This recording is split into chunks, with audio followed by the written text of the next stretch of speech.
Hey les petits potes, c'est quoi? J'espère que vous allez bien et on se retrouve aujourd'hui pour une nouvelle vidéo achat manga. Donc achat manga d'occasion assez conséquent quand même, parce que j'ai acheté, si je dis pas de bêtises, 36 ou 37 mangas. Je crois que c'est 36 mangas que j'ai acheté d'occasion pour une moyenne d'environ, je sais pas, 3,50, 4 euros à peu près par tome. Frais de port compris, hein, évidemment. Donc voilà, plutôt une bonne affaire dans l'ensemble. Donc j'ai acheté à différents vendeurs. J'ai acheté sur la plateforme Rakuten, donc vous connaissez sûrement, hein, c'était anciennement Price Minister. Mais les plus jeunes d'entre vous n'ont peut-être pas connu Price Minister, donc voilà, c'est une plateforme de discount, voilà, vous avez du neuf comme de l'occasion. Et puis c'est ma copine qui m'a dit d'aller faire un tour quand même, parce que sur Rakuten elle y fait quand même pas mal de bonnes affaires, donc je me suis dit why not les gars, on va aller voir. Et il se trouve que effectivement j'en ai eu pour un petit billet quand même, on va pas se le cacher, mais voilà, 36 nouveautés, 36 nouveaux mangas plutôt arrivent dans ma collection et je vous les présente tout de suite. Donc on commence avec les Tout sauf un ange, donc le tome 5, 7 et 8. J'avais les 4 premiers tomes, je sais pas si vous vous souvenez, pour les plus anciens d'entre vous sur la chaîne, j'avais sorti une vidéo où j'avais reçu justement l'intégrale des Love Hina, et la personne super sympa m'avait offert les 4 premiers tomes de cette série. Et voilà, je savais pas trop si je la continuerais, si je la compléterais. Et il se trouve que voilà, je les ai trouvés d'occasion, je me suis dit pourquoi pas terminer la série vu que l'occasion se présente. Et l'occasion, t'as compris le jeu de mots, on adore l'humour. Bref, donc j'ai acheté le 5, 7, 8, à la base j'avais acheté le 6, mais au final il y avait une erreur de stock, la fille m'a dit non en fait je peux pas vous l'envoyer, etc. Bref, donc il n'y a pas le 6 est manquant, mais voilà, je vais le trouver très prochainement, il est toujours commercialisé, donc au pire je le prendrai neuf si vraiment je trouve pas. Mais je me fais pas trop de soucis, donc voilà, le 5, 7, 8, un shoujo qui rejoint la collection, donc c'est cool. Ensuite j'ai pris le tome 13 de Servamp. Donc Servamp, une petite série que j'avais commencé il y a quelques années. Je dois avoir jusqu'au 11 ou le 10, je sais plus. Là on est sur un manga, on est sur un shonen si je dis pas de bêtises, ou un josei, je sais plus. On est sur un manga se déroulant dans un univers avec des vampires, etc. Et franchement, c'était sympa. J'avais lu les premiers tomes et c'était vraiment pas mal. Et j'avais, suite à ça, continué la série. En plus, la parution, bon, je sais pas si c'est un plus, mais bon, ça fait que j'ai pas trop de retard dessus. Mais la parution est extrêmement lente. Mais voilà, ça me permet au moins de rattraper un peu mon retard. Donc il avait le tome 13, le vendeur à qui je l'ai acheté d'occasion. Il avait également le 14 et je l'ai pas vu. Donc je le commanderai ultérieurement, je pense. Donc vous voyez, je rattrape mon retard par-ci par-là sur les séries que j'ai en cours. Donc voilà, le tome 13 de Servamp, et puis j'ai rien de plus à ajouter. Ensuite, 3 autres tomes pour compléter mon retard, hein, donc les Yuki Holder. Donc Yuki Holder, le tome 15, le 17 et le 21. Donc Yuki Holder, je sais pas si vous connaissez, ça se déroule dans le même univers que Magicien Negima, donc pour les plus anciens, vous savez de quoi je parle.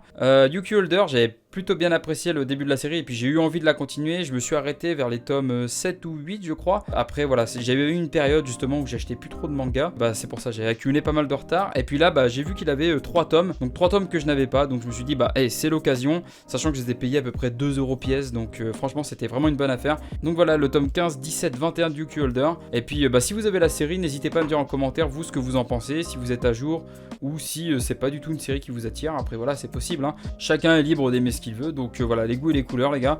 Mais voilà, s'il y en a qui font la série, dites-le moi en commentaire et puis donnez-moi votre avis dessus, en espérant pouvoir trouver les quelques tomes qui va me manquer pas trop cher. Et voilà. Et avant de continuer la vidéo, j'ai quelque chose à vous dire les petits potes. J'avais dit, et je sais, je suis chiant avec ça, mais je suis toujours le premier à dire, je n'achèterai pas de nouveautés tant que j'aurai pas complété les séries que j'ai en cours, etc. Il se trouve que j'ai craqué.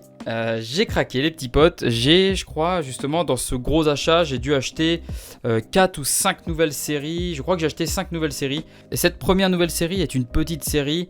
Pour la plupart d'ailleurs, ce sont des séries qui sont déjà terminées. Ce sont des petites séries contenant entre 2 et 5 tomes, on va dire. Voilà. Après, il y en a une qui est toujours en cours. Mais je vais vous le montrer. De toute façon, vous allez voir ça au fur et à mesure de la vidéo. Donc j'ai pris l'intégrale de Dédale, donc en seulement 2 tomes, donc ça va les gars, je suis pardonné je pense, non? Vous êtes pas d'accord? Pardonnez-moi, hashtag on te pardonne quoi dans les commentaires.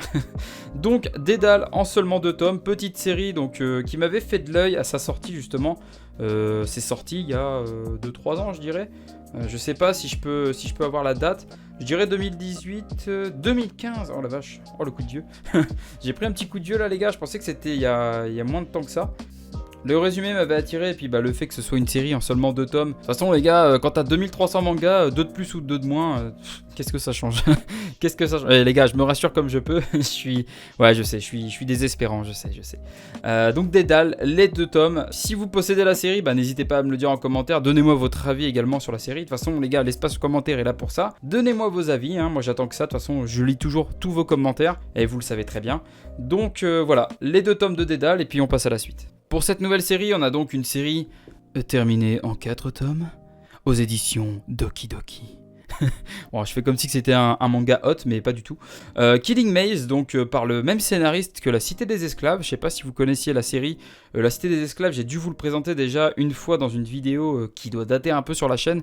Je vous la mettrai en haut à gauche ou en haut à droite. Je sais pas encore, je verrai ça au montage. Donc voilà, Killing Maze, petite série en 4 tomes. Je peux vous montrer les jaquettes hein, si vous voulez. Voilà. Et ce qui m'a fait acheter la série, je crois que c'est quand je suis tombé sur la cover du 3. En fait, j'aime bien. Et les gars, oui, j'ai un problème, ça va peut-être pas être très rassurant pour vous, mais j'aime bien les psychopathes dans les mangas. C'est... Voilà, ça peut faire peur, je le comprends, je le conçois, mais voilà, je kiffe bien voilà, quand il y a des mecs un peu sadiques. Vous inquiétez pas, hein, je suis pas du tout comme ça dans la vraie vie, mais dans les mangas, genre j'adore ça.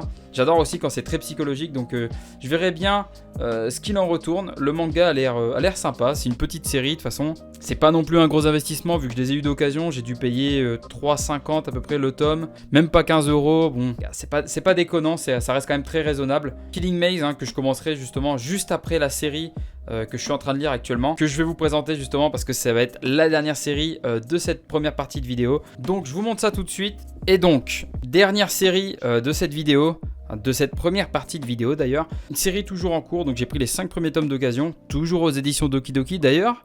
Chose marrante, c'est que les 3 nouvelles séries que je viens de prendre là dans cette vidéo, les 3 sont aux éditions Doki Doki, donc c'est marrant. C'est marrant. Le signe du destin, les gars. Est-ce que j'étais prédestiné à acheter du Doki Doki pour le mois de février ? Peut-être, personne n'en a rien à foutre.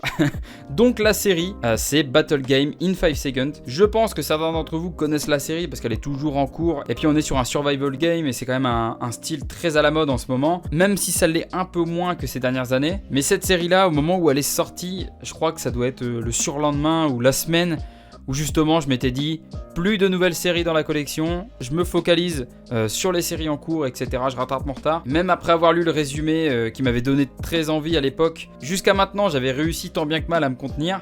Et là, bah voilà les gars, la goutte d'eau qui fait déborder le vase comme on dit, j'ai craqué et j'ai pris les 5 premiers tomes de la série, sachant qu'actuellement il doit y avoir 13 ou 14 tomes. J'en suis actuellement au tome 5 de la série, de toute façon voilà, vous voyez il y a un petit marque-page. Et franchement pour le moment les gars, j'adhère. Mais de ouf. Enfin je pense que ça fait longtemps que j'avais pas lu une nouvelle série qui m'avait accroché dès le tome 1. Franchement ça nous pose les bases et tout. Pour vous situer un peu, on est sur un mélange entre Darwin's Game et Real Account pour les connaisseurs. J'avais un peu peur que ce soit un peu redondant dès la fin du tome 1. Ou même dans les autres tomes, on est quand même sur un survival game, il y en a des tonnes et des tonnes maintenant. J'avais peur justement que celui-ci n'arrive pas à se renouveler avec le temps. J'ai rien à dire, pour le moment c'est excellent. On a là un personnage qui franchement sur le plan psychologique est hyper balèze. Voilà, j'aime bien moi en fait dans les mangas quand on a un personnage qui passe son temps à mettre au point des stratagèmes etc, des trucs complètement ouf et le mec qui peut mindfuck n'importe qui. Et franchement c'est le cas dans ce manga là, sachant que pour recontextualiser un peu la chose, donc on va suivre le personnage principal, donc Akira, qui va se retrouver enrôlé par hasard, en tout cas c'est ce qu'on nous dit dans le tome 1, dans un espèce de jeu, dans un survival game, dans lequel tous les participants se sont vus attribuer un pouvoir. Et quand on découvre en fait le pouvoir qui a été attribué justement à Akira, donc notre protagoniste principal, je me suis dit ok c'est très original comme pouvoir, c'est pas du tout banal. Et du coup j'étais vachement curieux de voir comment allait être développé son pouvoir par la suite. Et franchement c'est grave cool. Je peux pas vous en dire plus, j'ai pas envie de spoil. Le scénariste a l'air de savoir ce qu'il fait, donc je vous le recommande. Très clairement c'est mon coup de cœur de cet achat manga. Je vais pas dire que c'est mon coup de cœur de l'année parce qu'on est qu'au début de l'année et il va peut-être y avoir d'autres trucs qui vont arriver et qui sont encore plus ouf. Mais franchement, là j'arrive sur la fin du tome 5 et je sais que je vais aller acheter du 6 au 12 ou 13 là la semaine prochaine ou dans la foulée quoi. Donc voilà, c'est pour vous dire à quel point j'apprécie vraiment la série. Donc je vous la recommande fortement. Foncez les petits potes et puis vous me donnerez vos retours en commentaire. D'ailleurs ça se trouve vous connaissez déjà la série et puis vous la faites et là vous êtes derrière la vidéo en mode mais oui mais quoi t'as trop raison elle est ouf la série et tout. Si c'est le cas faites-moi votre retour les petits potes. Puis voilà j'ai rien d'autre à ajouter et on se retrouve pour le récapitulatif. Et donc voilà pour le récapitulatif. Vous avez vu, hein, je vous ai pas menti, hein. On a bien que du Doki Doki ici, sur les 3 séries là. Même le servant, enfin, du Doki Doki. Donc on a les Battle Game in 5 Seconds, là donc la dernière série que j'ai pu vous présenter. Les Killing Maze, les Dédales, les Yuki Holder, donc avec les petits morceaux hein, par-ci par-là, hein, le 15, 17, 21. Le servant tome 13 et tout sauf un ange, donc avec le tome 6 qui est toujours manquant. Je vous dis à très bientôt pour la deuxième partie de cet achat. Parce qu'évidemment il n'est pas terminé, hein, il y a encore 18 mangas à vous présenter. On se retrouve très prochainement les petits potes. En attendant, je vous fais plein de bisous. C'était Koa. Allez, ciao ciao.